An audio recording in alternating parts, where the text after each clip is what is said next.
Alright guys, so welcome to the second part of this tutorial video. This video is going to be practical. I'm just in my backyard at the moment because it's an absolutely beautiful day today. No clouds in sight and the sun is beaming down. It is absolutely beautiful. So, what a great way to start this video.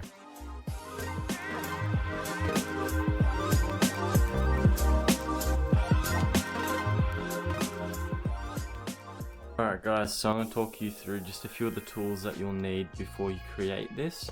So the first one is a hobby vice clamp, just like this one. These are extremely handy if you can get one of these, very cheap. I use a proper vice clamp. Next we got pliers. I recommend buying a set of them. For small sculptures you don't necessarily need these big ones, you can just go for these small ones. Next you want to get like a screwdriver, a very small one. This is a little filing thing that actually works really well for piercing holes through a sculpture. If you don't have any of these, you get a long nail, that works as well. Then you want to get a small hammer like this. These hammers are absolutely fantastic and they help a whole heap. Alright, so the first thing you're going to want to do is grab a sheet of paper. You want to get a ruler and just draw a line that's 20 centimeters long on the left here. You want to split it into 8 sections like I have here. I've numbered them, and you want to have 2.5 centimeter gaps between each and every single one of them. So there's 8 of them, 20 centimeters long, 2.5 in between. Alright, so each of these sections are actually the size of one head. So that's what they're all equivalent to if you go the whole way down. So to get these measurements correct, you don't have to draw the body behind. I just have for sort of reference. You're going to be drawing this black stick figure here. So let's start. You want to start with the head, right? So if you draw a line out, the bottom of this loop doesn't actually hit that line. It's just the slightest bit off. The chin will hit the first line here. And if we come down to the second line, that should be in line with the nipples. That should be where that is. And then the shoulders, or well, the framework shoulders will come just below halfway in the middle of section 2. And then the arms will come straight down to in between 4 and 5 here.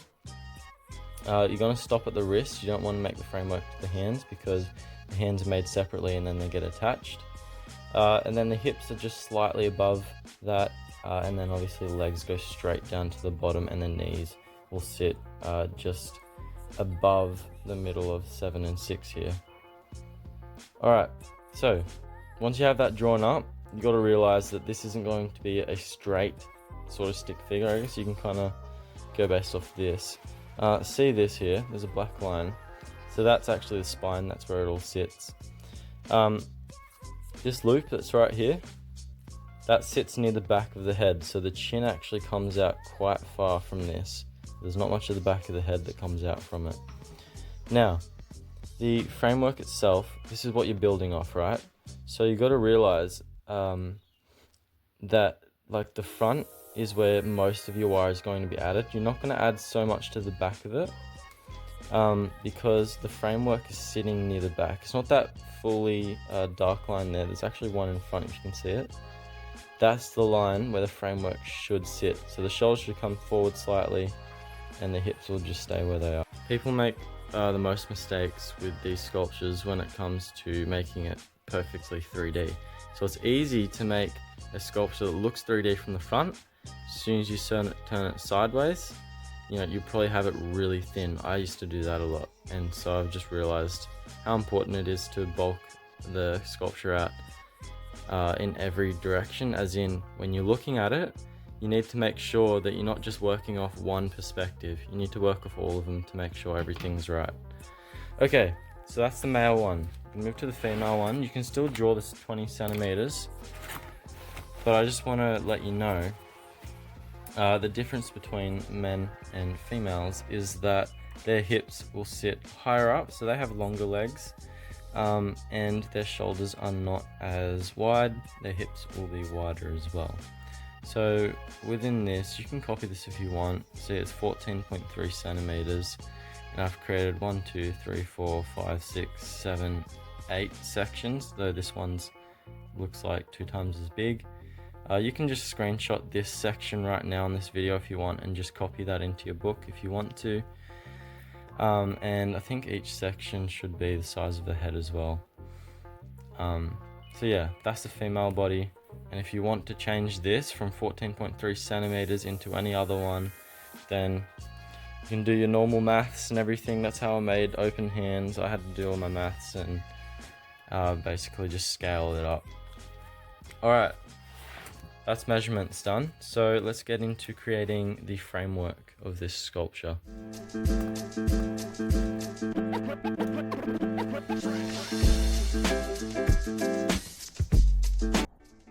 Alright, so we're going to go ahead and pop our wire into our clamp.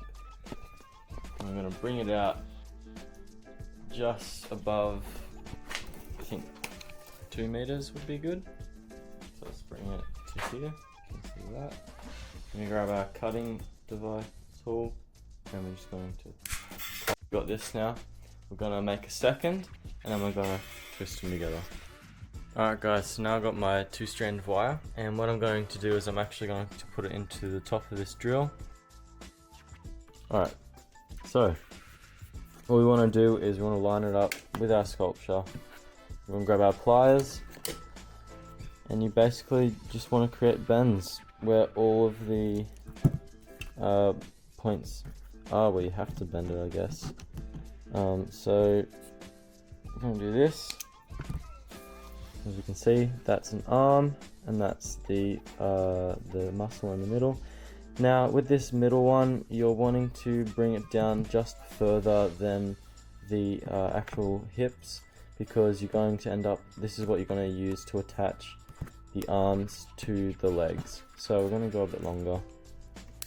Doesn't matter too much, as long as you can end up attaching it. Just like that. We're going to go ahead and make another, and then I'll show you how to do the legs. Alright, so now with the legs, we're going to start with an actual circle. I'm going to make it too big. There seems about right. Leave a bit there because we're going to use this part to attach. Alright, so we're just going to make it as high as we think is right. So if we bend it like this, about here. So we're going to bend it.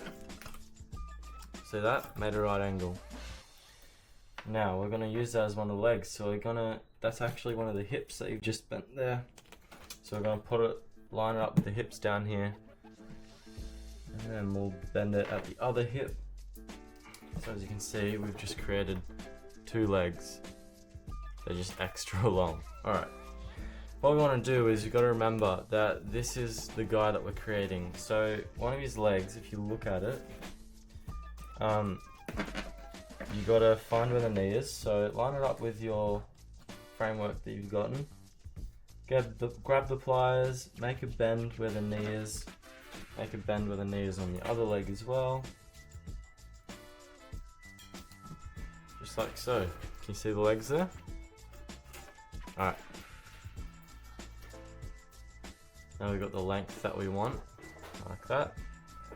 What we're going to do is we're just going to bring it just past the circle, because we're going to want to connect everything. Going to snip that off. Now what we have is this, right?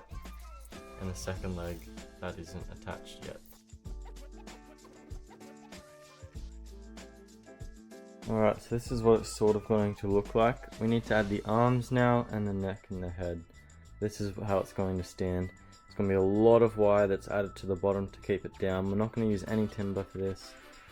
And then, oh, it's being next to me. And then we'll have heaps and heaps of wire coming up.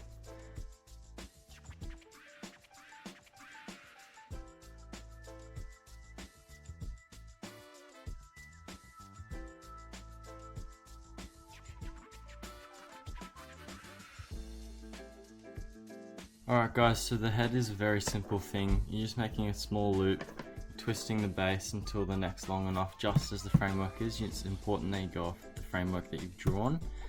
and then you're just attaching the little sides to the shoulders. Now, so his arms are up. You got to bend him in place. So that's sort of how he's going to look, like this. He's going to sit up on this base. It's like he's flying forward, about to attack someone, which is pretty awesome, I reckon. Alright, so I have the frame now. Just a few touch-ups with like just sort of, you know, the shoulders and the hips here where things have been attached, even the bottom. I'm not going to do it because I think I've done it pretty tight, but you don't want anything swiveling. So this is very tight here, it won't really move. If it does swivel like back and forth, just as this one did, this one, like that, comes back and forth like that. Get some 0.5, go around all the joints and just tighten it up real quick with some 0.5 or 0.7, just the small thin wire. So yeah, you just want to strengthen those joints up and everything, it should be okay.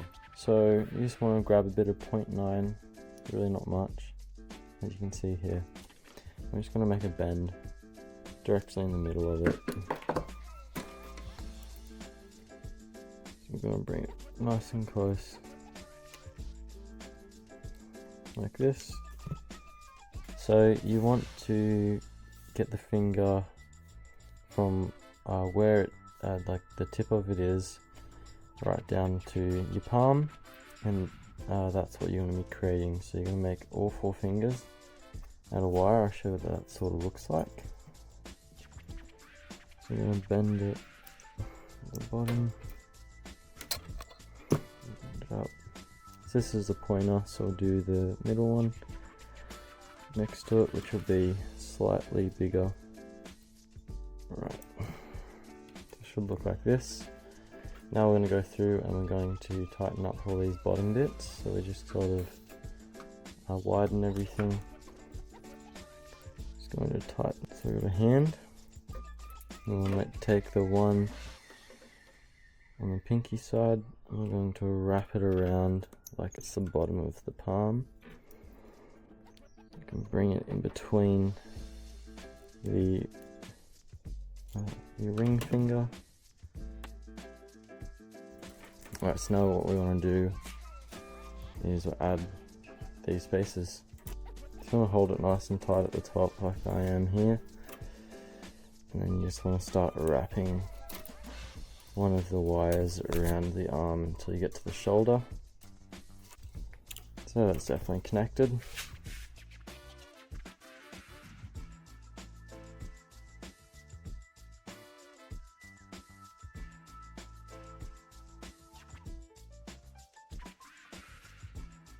Alright guys, so this is him now. The framework is completely done. His hands are on. And guys, if you have any excess stuff from the hands, you can go ahead and, if you want to, try make a cage. That'll be explained in the next video how you do that. But if there's some excess, either cut it off if you're not confident enough, or yeah, just make a slight, like small cage. So that's it for this video. That's the framework done. That's how you make the skeleton of a sculpture, and I'll see you guys in the next video.